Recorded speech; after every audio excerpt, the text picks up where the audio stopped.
Yolanda, how are you?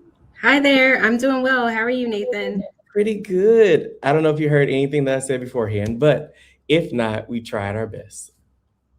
And All also, right. It's Steve. okay. So, hey everyone, this is Nathan Price. We are adding Steven to the call as well. Hi, Steven.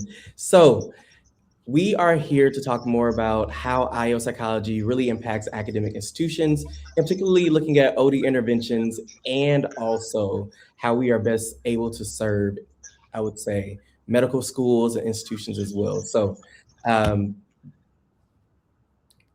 let's see. Ilana, can you hear me? I can hear you. Okay, Stephen. Let's see.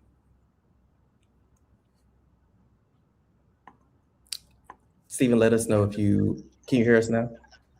No, not at all. No.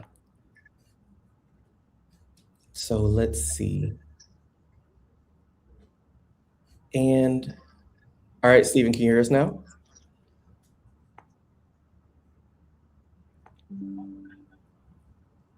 Yeah. No, we still can't hear you. But feel free to let us know what we can do to support too. I think you said you hop back in. So right now we are going to actually dive a little bit deeper into the questions as well. And as Stephen hops back on, we'll definitely get him all that's needed too. So Yolanda, if you can give me a little insight of who you are and also how you cater to your institution. Thank you so much, Nathan. I appreciate you having me. Everyone, my name is Yolanda Fraction. I am a senior organization development consultant at Johns Hopkins, and by day, that's my area of focus is organization development and effectiveness. I am also a doctoral student in IO psychology or industrial organizational psychology. So it's a fun time of year for me right now as I kind of manage both different opportunities and roles.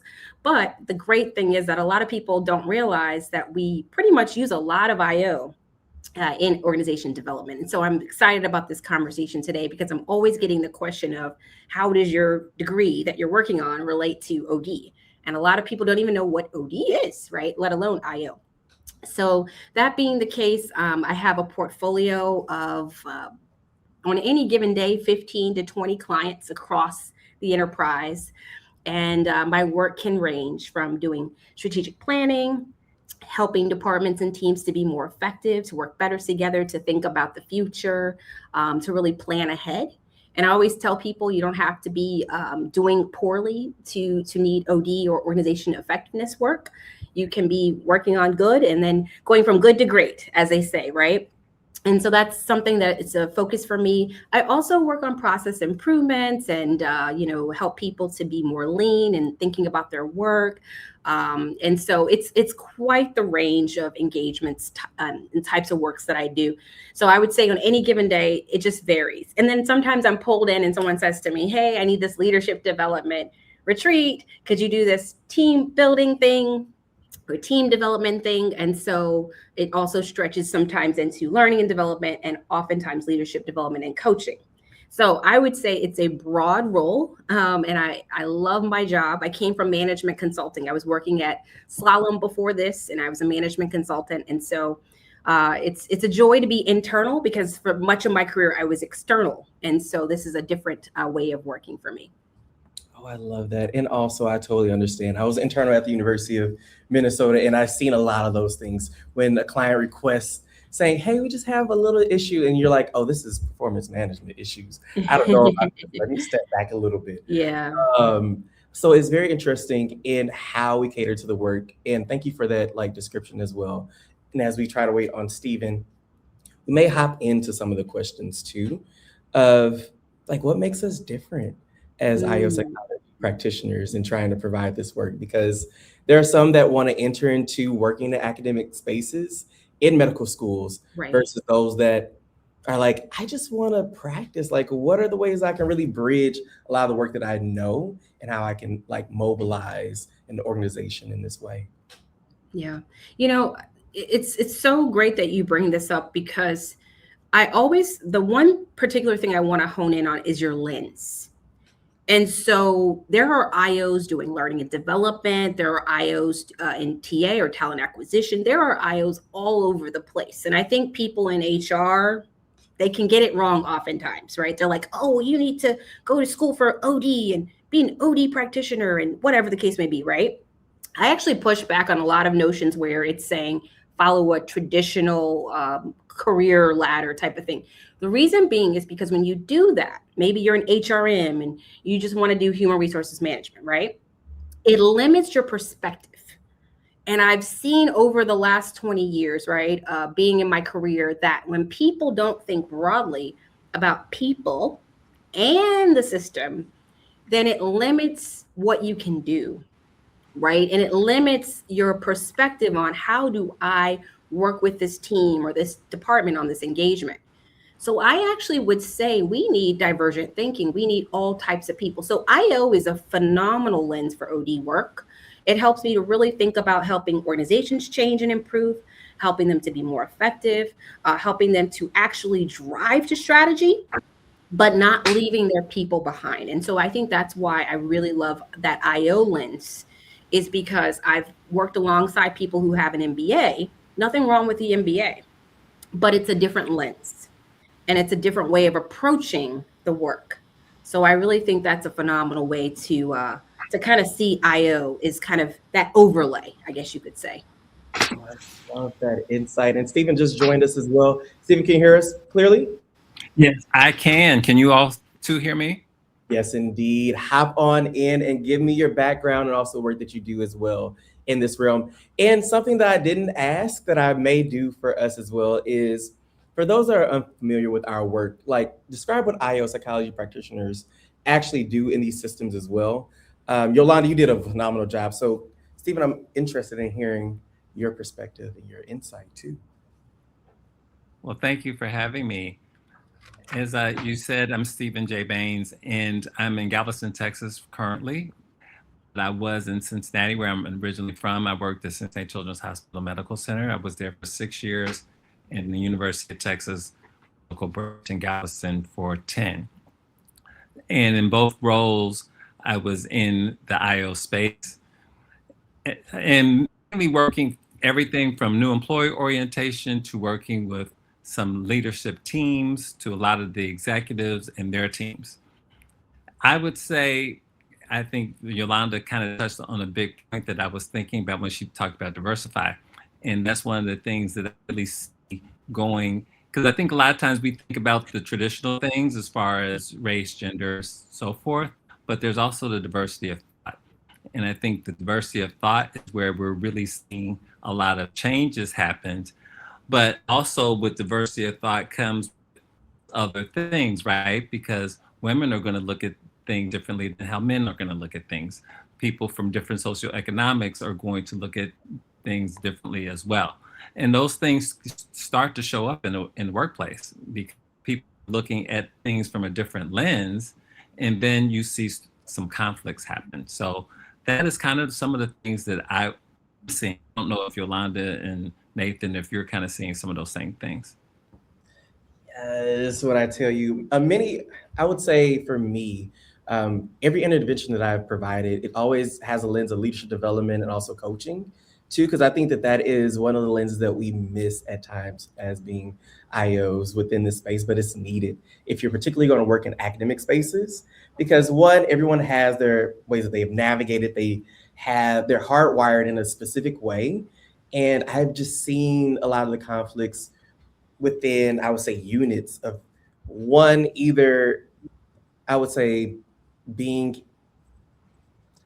let me think of a way to say this in a positive way. Well, navigating the ways that they have previously and just saying, well, why would we need to change? Why is there any need for this? When we hire someone in, we need them to acclimate and also be like us in this particular way, because this is how we navigate, this is how we function. And sometimes it's really trying to hone in with leadership development and saying, hey, how are you honoring this individual? How are they able to see like role clarity within the ways of how they're bringing in their core competencies, who they are, and then also acclimating into the work? Because Yolanda, you said this beforehand, people are just familiar with what they know. Right. And to change that, it is, I would say, phenomenal and also a heavy burden too. Um, because I will say, the more that I work in academic institutions, the more I just say, hey, people don't know what they don't know. And this is the way that we're able to like bridge some of this information. For me, it is typically looking at talent management and bringing in the employee life cycle and the employee experience for academic leaders to understand, hey, this isn't just, this isn't HR. Everyone's like, oh, that's HR topics. Why do we care about that? No, the way that you onboard someone to the organization, the way that you are sustaining the work as well, the way that you are having these like feedback loops too, to make sure that you're not just saying this is what's needed, but also hearing like what are the individuals that are going through these issues doing too. So it's all these things going back into how you experience, I would say, this environment.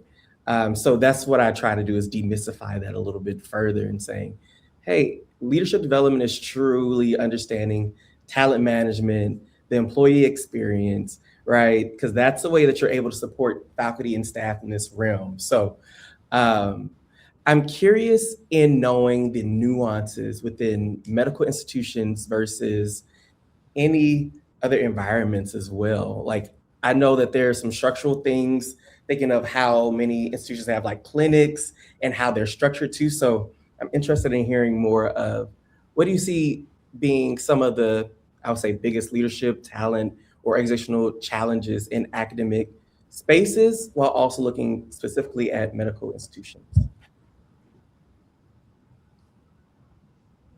Yolanda, you want to go first? You want me to go?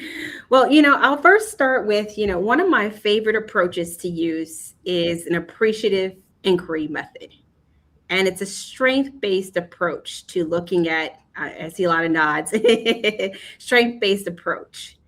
And yeah, I always stay high. I always stay up here. I always look at what's working well. How can we do more of something? And so I start there because I think oftentimes when you're a high performance individual and you are, just driving in your career, regardless of what discipline you're in, I think you're going to always have to go back to, yes, I'm doing a great job. How can I continue to improve? That's good. But oftentimes we miss what we're already doing well because we're just trying to think about, okay, what do I need to do to improve? So that's what I would say first. The other thing I would say is I love using Clifton Strengths. Regardless of IOs will tell me, don't use Clifton Strengths. It's not valid. It's not reliable. I get it. I've stared at enough surveys. I'm in the second year of my doctorate degree. I get it. But here's the thing. I do believe when we focus on using our strengths, we will become best leaders. We will be best in class, right? So I would say to answer your question, for me, it always goes back to you are the type of leader that you need to be wherever you are, your department, your clinic, your unit. And it's not going to look alike across disciplines and sectors and even medical systems or health systems, right? And so you cannot generalize. I see so much generalizing online, and please stop the generalizations. I can work with two different amazing leaders, two different styles. Just because that style works for them doesn't mean it's going to work for you, vice versa, right? And as much as I adore transformational leadership and servant leadership, at the end of the day, if command and control works for you and your unit and you're getting things done, hey, look, I'm not going to push back, right? So I think it's all about experiences because I think oftentimes people say, oh, well, academic medical centers are bureaucratic and this is how it is. I've seen all kinds of things. There are subcultures within a big culture, right? So even within a place like this, there's hundreds, if not thousands, because we have 40K people, right? So I would just say, let's stop generalizing. Let's look at things case by case, right? And I love dashboards. I love the Power BIs of the world, the data. We don't have to get into data analytics today, but I love looking at actually what is the thing that's going to change that unit or that workplace? What's a lever, right? What are they motivated by? Right? Is it the fact that at the end of the day, it's higher quality, right? You have a higher quality department, you're getting more reviews, or I don't know what it is, but everyone's not just looking at, the profit. And I think that's where IO comes in, is we really talk about, let's drive to strategy, let's be high performing, and let's be high impact. Not to preach at anybody. No, you're. I will let you go Well, ahead. The thing I was thinking as I was listening to Yolanda is, now I love Clifton Strengths as well, and there was one other that you mentioned, but the problem or the challenge, I should say, is though, like I'm certified in a few other ones like Hogan and Berkman and so forth. Those are more the validated, Right. tried and true. Yeah. And those are going to be more accepted at an academic medical center than some of the other ones you mentioned. But the flip side is those are less expensive than like the ones that I mentioned. And so depending upon who you're talking to, what budget, what string this is going to come from, a lot of people will say, I don't have the money for that. Can you give me something that's online? And then I think then we start cheapening the assessments, right? Because we are at an academic medical center. So we are supposed to be looking at things that are used as far as in the for the reliability and the validity that they have. So I don't know how, are you able to use the other tools, or how does that go where you are? Yeah, what I will say is that without drilling down too much into the weeds, I will say that Hogan there's a price point, right? And I've investigated that price point, and it's used the way that when I sat down to talk with someone at a conference, right, PsyOp last year, I was trying to really understand, what is this, best use case look like, right? And I think it's used mostly from what I gather, if someone is a leader and there are specific things they really want to work on. It's like a targeted case by case, and it's more around behavioral coaching, right? And you really want to do that with someone who's a certified, to your point, Stephen, someone who really knows things in and out in terms of the assessment's not a, what do you call it, plug and play. I wouldn't be able to just take the Hogan assessment and then, just like Clifton Strengths, it's very easy to read on my own. But Hogan, you really would need to be certified. You would need to be able to unpack that. I think at the end of the day, what I'd stress is that in this very lean environment, is really trying to have more conversations about preferences. And you don't need an assessment. I hope the vendors don't come for me. I'm just talking about the people. We can figure this out without a budget. You know what I mean? Because I won't go there. But I'm just saying, like, at the end of the day, we can figure it out. We can drill down, and we don't always need to have a formal assessment. And sometimes you don't want a formal assessment, because I don't want to be in a room with somebody who is, look, I'm a second-year doctoral student, so I don't want to debate the validity of this right now, right? So I think that's what I would say on that end. No, I love what both of you are saying too. I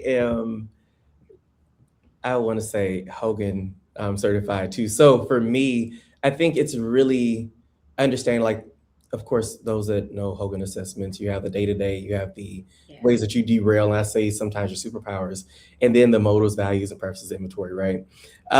For me, I think that it's less about trying, because I know it's very extensive too.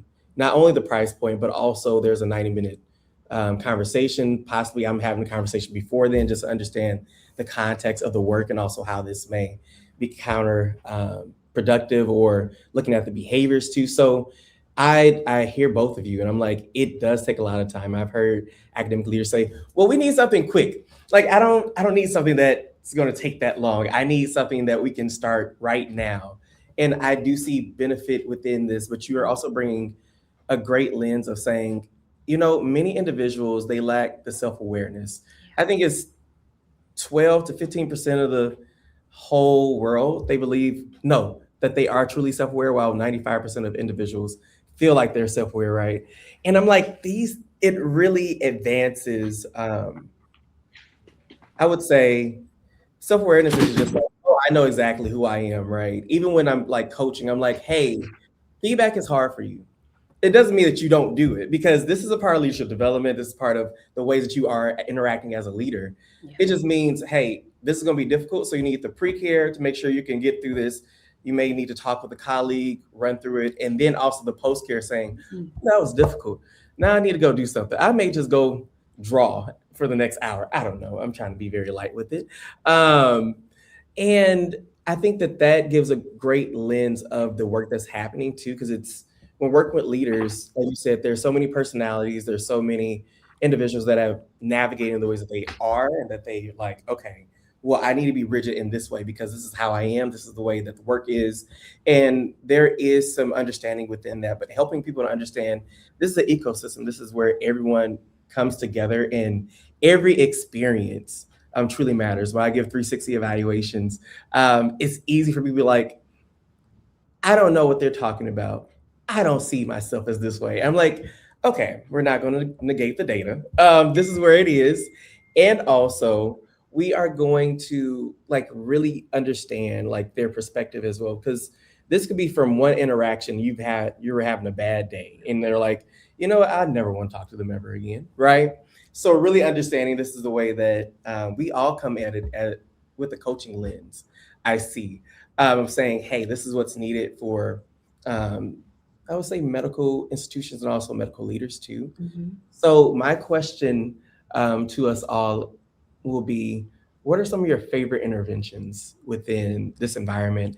And what are some interventions that you're seeing that you wish that you could apply to every leader, at least,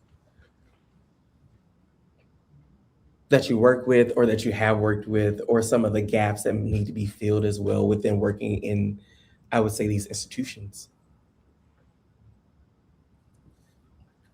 Well, I'm a big fan of assessments. So I'll start there, kind of piggybacking on where we were just talking about. The last place I was at, we used the Berkman and DISC. And at least with DISC and Berkman, there are different price points. I think that kind of helps people, at least with DISC, it's not one of those ones that you can pick that up and read it and understand it. You're not going to be able to do that with Berkman or Hogan. You are going to need someone to debrief it with you. But I like those. I think one, especially when you get everybody together, people can kind of see, oh, my personality, my behavioral style is different than someone else's. So sometimes people are willing to give people a little bit of grace with those. You talked about coaching. Of course, that can work, but that also has to be, what I often find is people want to, let's say a vice president wants to have an assistant vice president or a director do coaching. Well, if they don't want to do it, it's not going to be successful. So I think that the person really needs to be open to that perspective. But I do like it when the people are open to it, especially if you do a 360 with it, because if they're open to change, they can go, oh, I do that. Oh, I need to be aware of that. Yeah, I like the DISC as well. You know, I know IOs really don't like some of these things, right? But I guess what I try to emphasize, to Stephen's point, is, you know, we have to talk about things and have conversations. And I think the DISC opens the door, right, to have those conversations about styles. When people say, oh, I'm this, you know, I'm an I, or I'm in this, I say, yes, you are this, but remember, it's a tool and we can all adapt, right? And so I think the part that I really appreciate about IO is the ability to adapt. You know, we're always that self-actualizing, right? For me, I wake up in the morning and I'm like, I got to get to fulfillment. You know, when I get to that 70-year-old mark and I'm, you know, towards the end of my life, we want to be able to self-actualize. And I think most people, I've never met a person yet. Now, some people will be like, oh, this is an underperformer. Look, I have rarely met somebody who goes out of their way to make someone's day, you know, a living nightmare. It doesn't have, I've been doing work, I've been L&D, you name it. It's rare. Sometimes people are having a bad day. Sometimes people are on their worst day. And even on their worst day, they have to be their best. And I think that is something that I will say for academic or medical institutions. I'm always have to tell people I don't want to be jealous, but I'm slightly jealous because sometimes you meet somebody the brightest, I mean, subject matter experts, right? And certainly when we look across disciplines, you have all kinds of people who are high performing and driving the results. But guess what? My surgeon can't make a mistake. Maybe it's that fact that we're real cognizant, you're very precise, you're very thoughtful. So that may be a C, conscientiousness on disc. Okay, so that may work for certain environments, but that's where we use Ken Blanchard's situational leadership, because you can be very conscientious on disc. We talk about accuracy, C being someone who is accurate, right? Conscientious. That's fine in certain environments, but in certain other environments or situations, you may need to adapt a little more, right? If someone's having a meeting or maybe they're running a seminar, something doesn't go as planned or something's left out, how do we give grace to that team member? So I think that's something I think about is how can we pivot in and out, right? Even for me, I'm like, okay, I'm about to walk into this environment with someone who is an executive. Hey, look, I could be my loud, boisterous self, and I'm an extrovert, right? But sometimes I need to kind of tone it down a bit, right? Just because I'm an eye on disc, that doesn't mean anything. That doesn't put me on a box because I'm passionate about how I'm saying things, right? So I think that's something that's really important. We talked about self-awareness earlier. So I digress, but I think there's so many tools that we can bring over from IO into this space and have these conversations, not to say you need to do this or that, but how can we evaluate different ways of operating? I think this goes great to the next question because I agree, right, in the ways of how we can transform these organizations. And for people, they either know IO psychologists as being miracle workers for their organization or they don't know what we do, right? Mhm. It's either these two. So, questions for academic leaders who may not have access to a full IO team or even insight in the ways of how we navigate to. What are some early signs that their unit or institution needs the support with leadership systems or the employee experience? Because if they don't know and they're like, well, we've been navigating this way for the longest, why do we need to shift and change? Unless it's like budget constraints or anything in that nature, they're like, well, we've been navigating, we can do this. Or Mhm. a lawsuit. And this is not lawsuit in the ways of saying, oh, in medical institutions, this is just like institutions overall. Because when there are some discrepancies and it's like, oh, there's an urgency to change.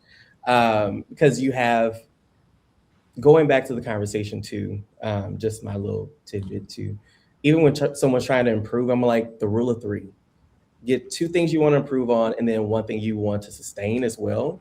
Because I think at times we're like, we need to do this major revamp of who we are. We need to definitely make sure we're hitting all these marks. And it's like, no, you can elevate throughout time. You just don't wake up one day and like, I'm going to be the best of the best, and this is what we're going to do. And so it's more of how do you choose the two things that you really want to truly improve on, and then going into what's that one thing that you're going to sustain, because you don't want to improve on these things and then also lack and start to suffer in other areas, right? So you need to be very well rounded. But going back to the question at hand, so for people that may not have access to a team of IOs, Mhm. what are some of the things that you're starting to see, like the early signs of like saying, hey, you may need some assistance in this way?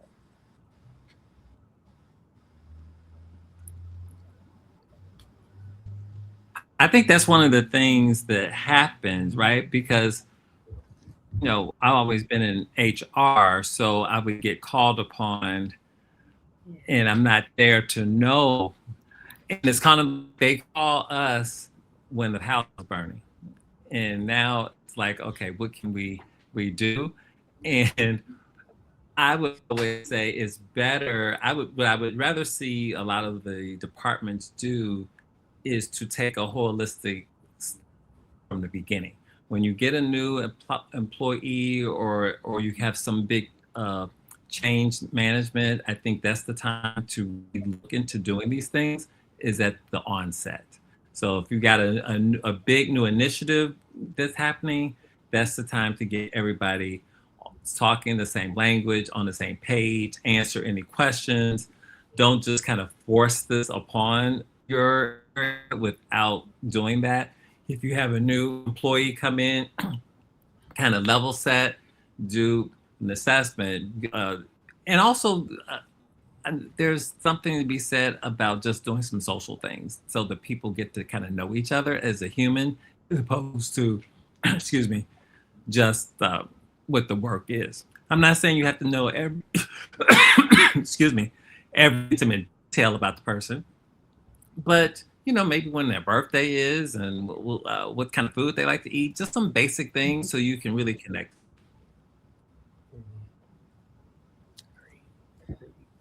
Yolanda, I'll let you I go don't know. Did next. I answer the question there? No, you did. You did. You did. I think that it's very much so about the preventative care as well. Because I think when Right. you are like organizational socialization, right? That's onboarding 101. It's more how do you incorporate them into the org and make them feel like they are a part of it too.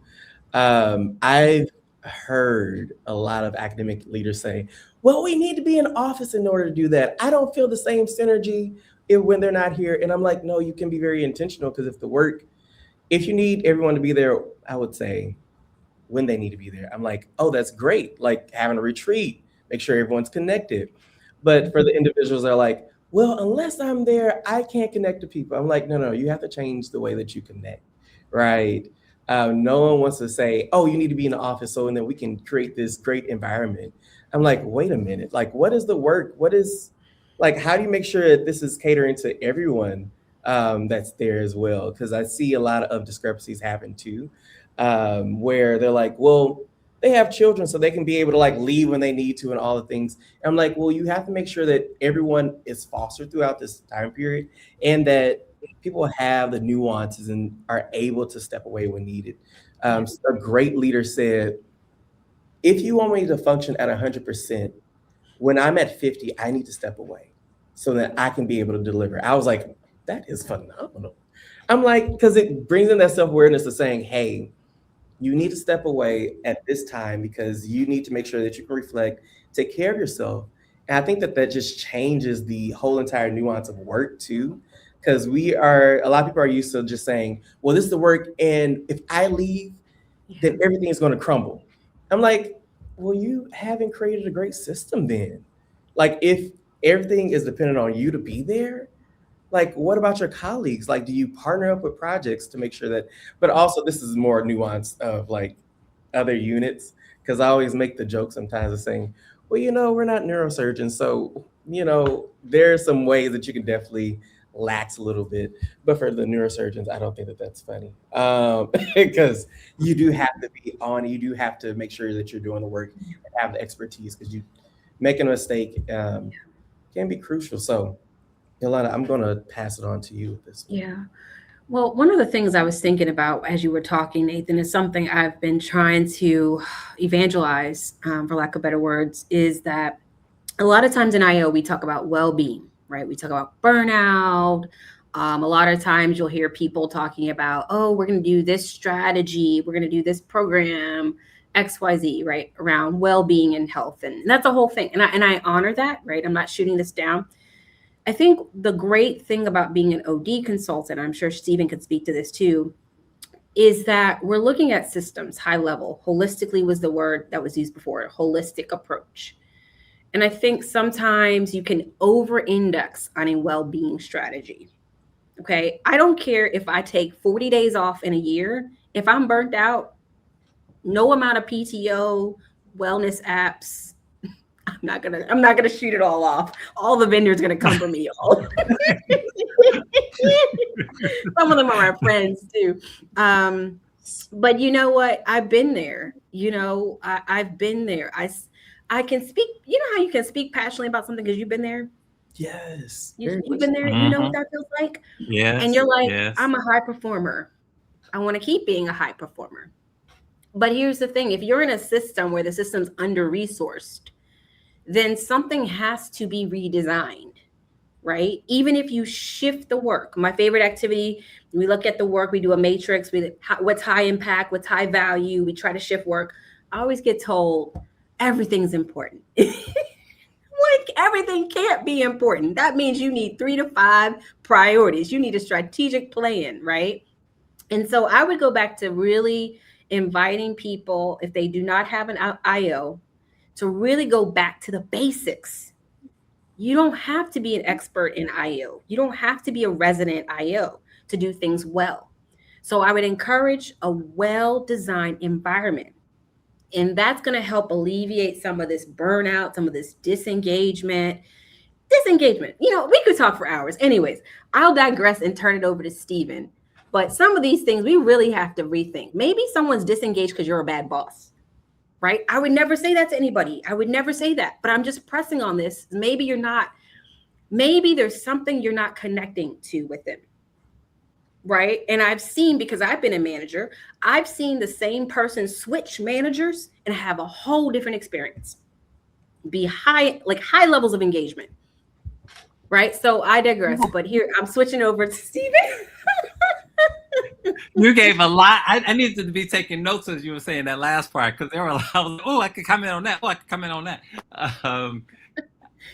A lot of these things, I agree with everything you said. It's except for having the vendors come after you. But a lot of the things, the foundation pieces, if it's a bad, this was one of the things as I was leading some of these programs that I lead, some with managers and some with directors and above.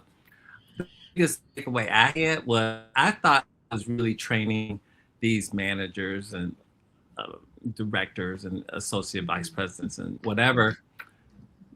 But a lot of them had great teams. It was the leader above them that needed the work. And I was like, So like they'd be a great manager and they were struggling. They weren't struggling with their teams. They were struggling with the person above them. I'm sure you both have seen a lot of this. But then these leaders say, oh, they're too busy to get coaching, or they're too busy to go to leadership development, something, or whatever it might be.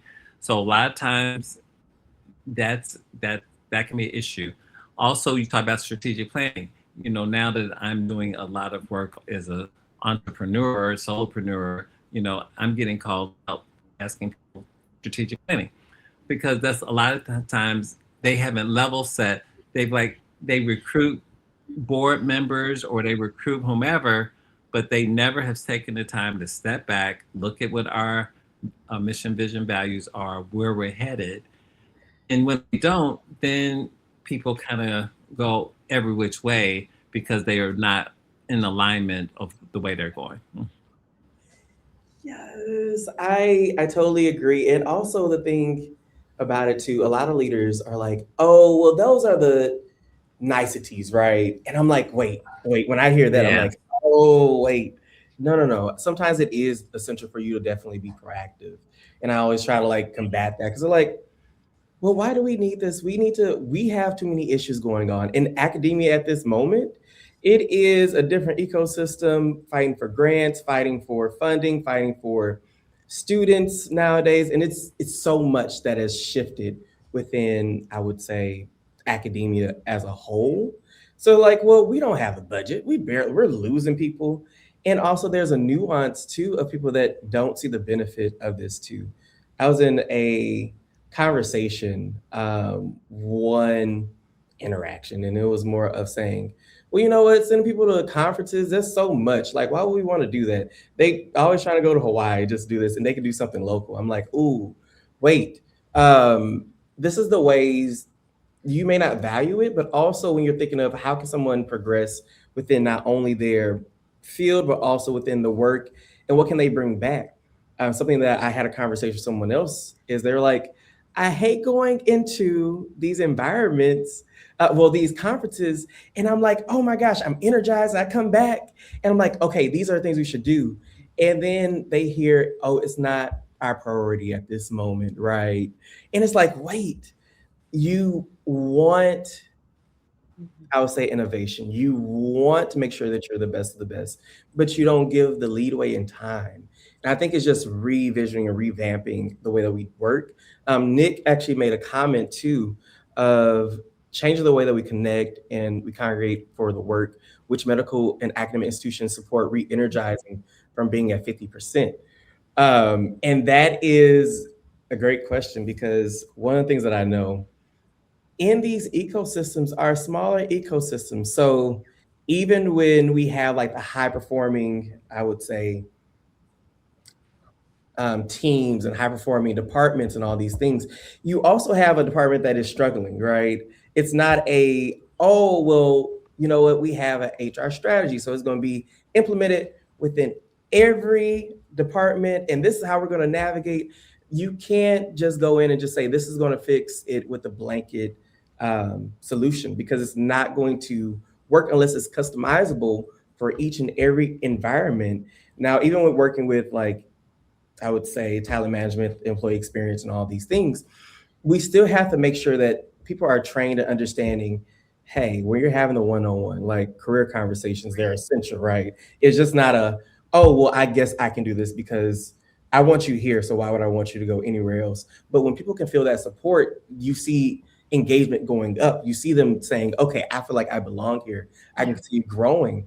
And I think people believe that it's just like fruit things. They're like, oh, whatever. I don't even care about that. Yeah. And it's like, no, these are things that are truly crucial to make sure that you're sustaining this environment so people can actually want to stay.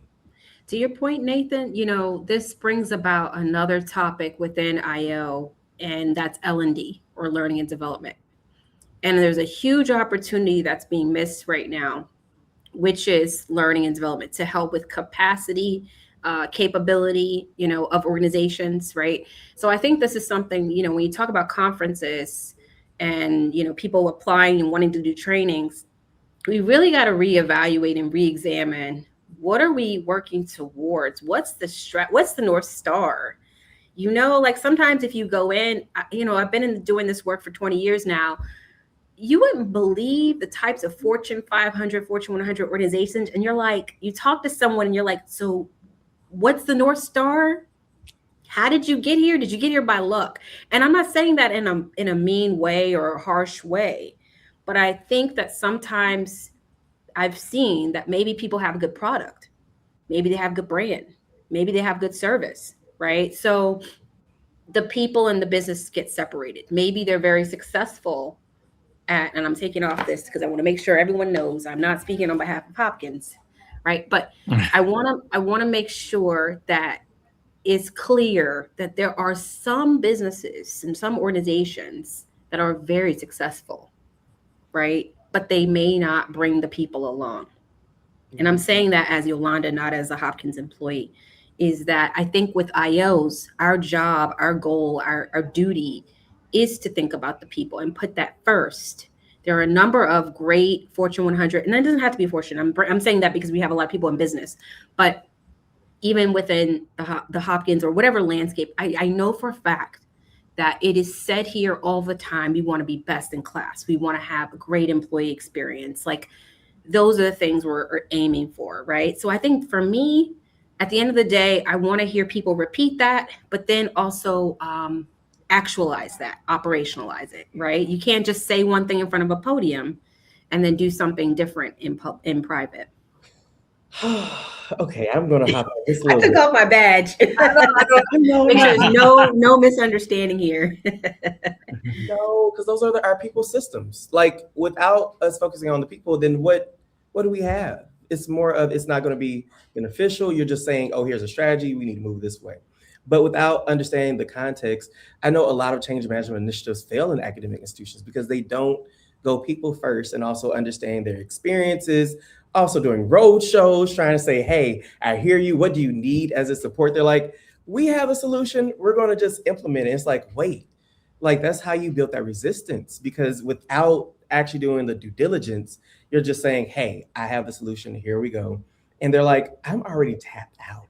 Like if you add in one more thing, I barely care about the last thing we just did. And I hope it fizzles out within the next 2 weeks because I don't want to hear about it again.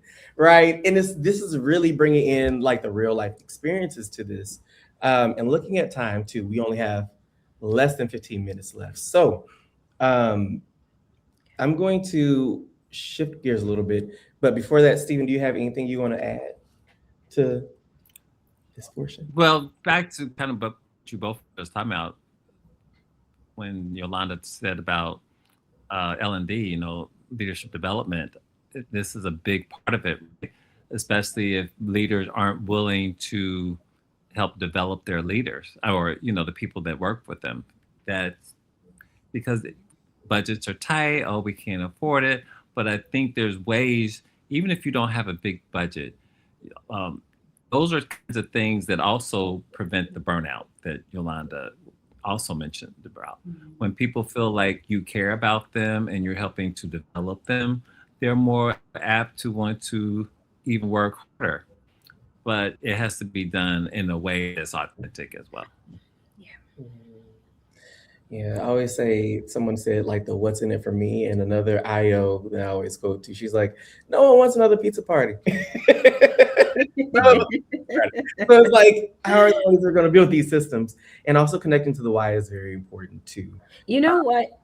Oh, ahead. and sorry to interrupt you, Nathan. I was gonna say, it's funny because I was on Punk Rock HR recently, and we were talking about pizza parties, and Lori said to me, "You don't like a good pizza party?" I was like, "It's not that I don't like pizza, because I like my ice cream, my pizza, your happy hours. I'll take it all."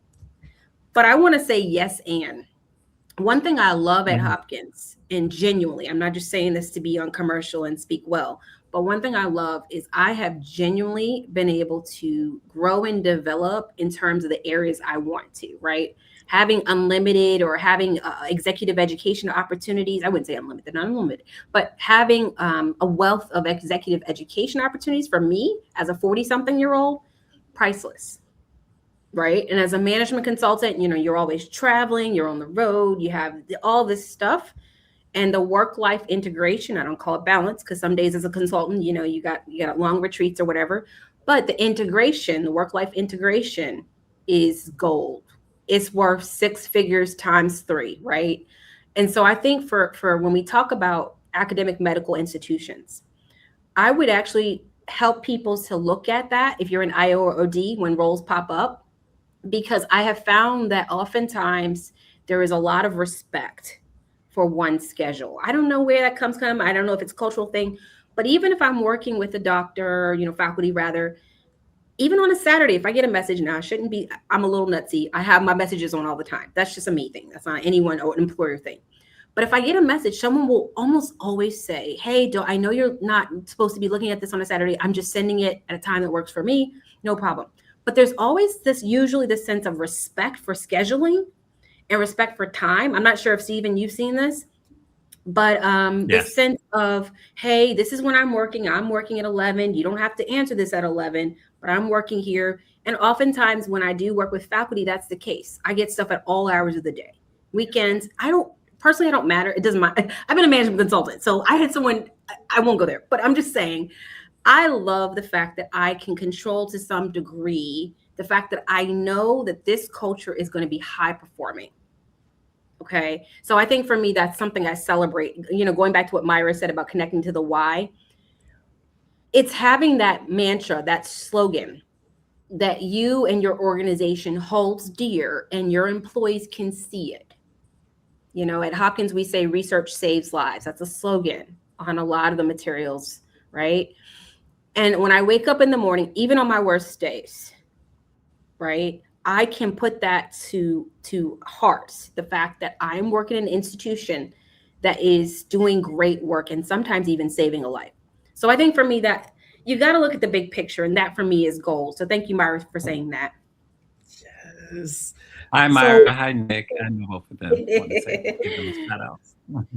Have to definitely do that. Well, Now, I want to mention before you go, Nathan, you mentioned something that I always say, and you're the only other person I've heard talk about it, is I don't say work-life balance either. I say work-life integration, because if I'm not a parent, but I know if I had a kid and my kid gets sick and the school calls me at 10 o'clock, I can't just go, oh, I'm sorry. I become a parent at 3 o'clock. You got to, how do you integrate your work with your life? And with employers who understand that, that is going to go that's going to go far. yes. And also with the shift within I would say mental health within, it's not like, oh, these things are now just the fad. It's like, no, these things have been here this whole entire time period as well. So how do you make sure that you're honoring people and also honoring like what's going on? And for leaders that are disconnected, I always talk about like close communication bias too with a lot of leaders because they've been navigating and they're like, oh, I know exactly what my staff will be saying or my faculty will be saying. So here are the things, here's how we're going to navigate. And I come in, and I'm like, hey, what's going on? And they're like, let's do a survey and see. And that can be sometimes very detrimental because they're like, we've been screaming this for the longest, and you haven't been hearing us. And it happens very easily for a lot of individuals. So really being intentional and just saying, hey, you know what, this integration is needed. Like, how are you doing? What's currently going on? That can go a very long way. So I appreciate you both. And also looking at the time too, I do have just a couple more questions. Um, One, how do we communicate the value of the work in this environment when there are budget shifts, priority changes, and roles are not always protected as well? Because one of the things that I know for us, I don't know. I bring in a new mindset too, because for me, I like to go into other institutions and see what's going on, and also trying to bring together. Because I don't think that they see as a fad with another institution. They're like, we can do this too, and then they mess it up because they haven't had any conversations. They're like, oh, I see this.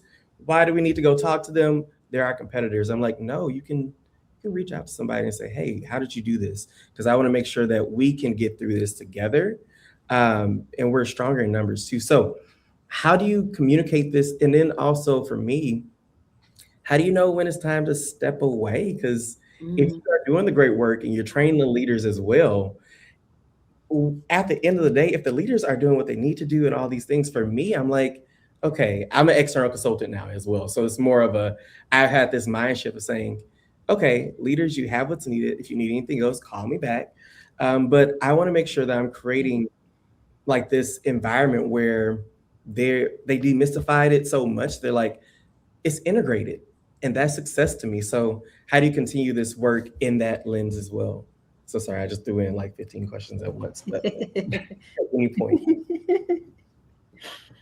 Hmm.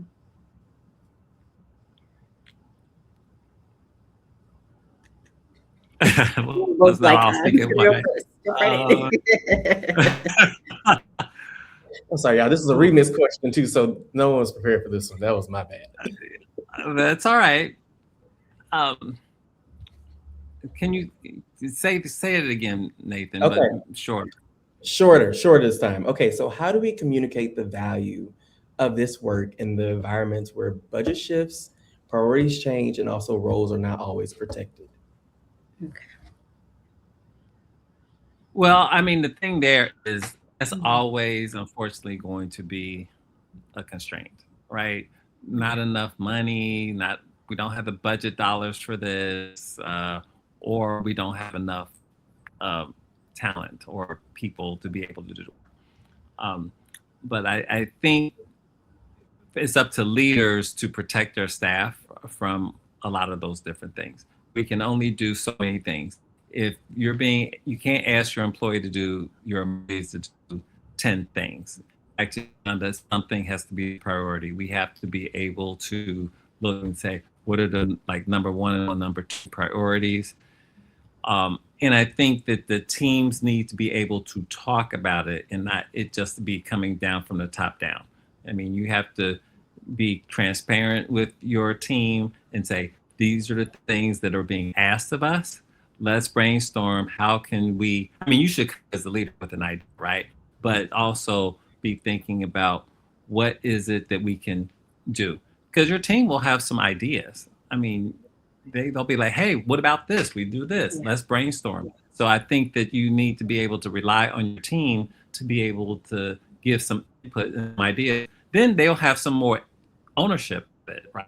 And if they have ownership of it, they want to be successful, and that will give them a sense of purpose and kind of going back to what Myra was talking about, connecting the people to the why. Yeah. And Alexandra, great to see you on the live stream. So thank you for your comment as well. I think there's something here is, you were just mentioning about how one of the best leaders you've worked with, someone would say, when you're down, stay down, meaning focus on getting better and don't feel the need to explain yourself. Um, I think we hit on something earlier, which is being aware. You cannot, you know, sometimes I think we just, when, especially certain environments, certain cultures can be very task focused versus relational focused, right? Or just naturally be a little more transactional. And I think going back to something that Steven said, I think oftentimes about how we're positioned in an organization. And I know, I'm an idealist at heart, and sometimes I have these dreams, right? I'd love to see OD position right next to a COO. It'll probably never happen. I've seen it in a couple of job descriptions, right? But I would love for people to see us as a lever for driving to strategy and results. Because if you design well, then you will solve for many of your challenges in your organization. I started off as a project management major, and so my grad degree was going to be on project management before I shifted. One thing that had me thinking of all the time are resources, like just naturally resources, resources, resources. And I think a lot of times we put OD under human resources because we think about the management of people. And lately, what I've really been enjoying is a lot of work around performance enablement. So perhaps it'll take some time for it to get where it needs to get. It'll sort itself out. But if I had to maybe forecast in the next 5 to 10 years with AI coming about, I think that the best organizations, I don't want to call out everybody, but I will call out, there was a gentleman that I met at a Fortune 100 company, and he was already starting to talk to me. He's the head of OD. He was already talking to me about getting OD out of human resources and it being sitting aligned with COOs. And they were already driving strategy. The best organizations are thinking that far ahead. Now, what I see sometimes with bureaucratic, a little bit more, and there's nothing, again, nothing wrong with that. But what I sometimes see is we honor tradition, we honor structure, but is it enabling the best results? Right? Could we serve more people? Could we serve? So, anyways, I feel like I'm keep getting on a podium here, but I think we could do more. My aunt passed of cancer. She was actually at Johns Hopkins when she did pass. And I never forget the care and the patient quality here. And even though her life unfortunately wasn't saved, I just think there's an opportunity here to save even more lives, help even more people, and have greater impact. Thank you all. I'm looking at the time too, and I hate to end it too, but I really want to give some time just to say what you're doing now and also what are the ways that people can find you and also support in these initiatives too, because all doing great work. And I'm excited to see you both just thrive within the work that you're doing too. Yeah. Well, for me, you can catch me at www.yolandafraction.com. Gosh, y'all, I was in Toastmasters, so I like to talk. So forgive me. Hopefully, I was sharing the space like I needed to. But you'll find me there, and feel free to reach out to me on LinkedIn. Well, Yolanda, we have that in common as well. I was in Toastmasters. And hopefully I can say the same that we shared. It was a pleasure to share the stage with both of you. And I am doing, as Nathan said, a solopreneur at the moment. So you can also find me on LinkedIn. My name's Stephen J. Baines. I'm working on my website as we speak to do some more changes to it. But for most part, I'm doing leadership development, coaching, and I'm getting a lot of calls for strategic planning. So I'm doing that as well. So please feel free to reach out to me, and I'd love to work with people. All right, and everyone that don't know me at all, Nathan Price, the founder of the Academic IO, and also we are creating a collective of, I would say, IO psychology practitioners and researchers, and also bridging the work to academic spaces because we see the need. There are many pivotal people that are doing the great work, so this is a platform where we're highlighting them at this moment. So if there's anything that you need, please connect through LinkedIn or also the Academic IO. We're happy, we're building a membership. So if you ever need some support, or you're also an IO and you're like, I need community, feel free to reach out. We are all here and we're all trying to build the collective and make happy, healthy, and high functioning environments. Bye. Y'all, take care. Bye-bye. Thank you all for attending. Thank you. Take care, y'all.